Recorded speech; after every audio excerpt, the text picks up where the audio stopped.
हाय मैत्रिणींनो, कशा आहात? मजेत ना? तर बघा, उरलेल्या कपड्यापासून आपल्याला खूप साऱ्या वस्तू तयार करता येतात. तर मी ही हँडबॅग तयार केलेली आहे.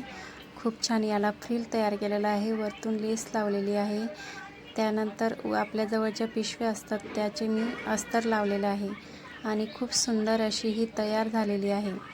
त्याचप्रमाणे हे ब्लाऊज पीसाचेच तुकडे उरलेले होते, त्यातून मी हे कमळ आसन तयार केलेले आहे आणि हे खूप छान झालेलं आहे तयार. हे पूजेसाठी आपल्याला वेगवेगळे उपयोग करता येतात याचे. तर बघा, यामध्ये मी हे लक्ष्मीचे पावलं ठेवले. त्याचप्रमाणे यामध्ये मी कवडी दिवासुद्धा लावलेला आहे.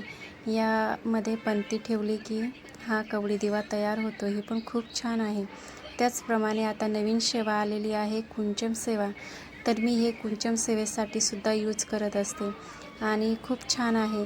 तुम्हाला तयार करायचं असेल तर नक्कीच तयार करून घ्या. व्हिडिओ कसा वाटला कमेंट करून नक्कीच सांगा आणि व्हिडिओला लाईक, शेअर, सबस्क्राईब नक्कीच करा. थँक्यू मैत्रिणींनो. बाय.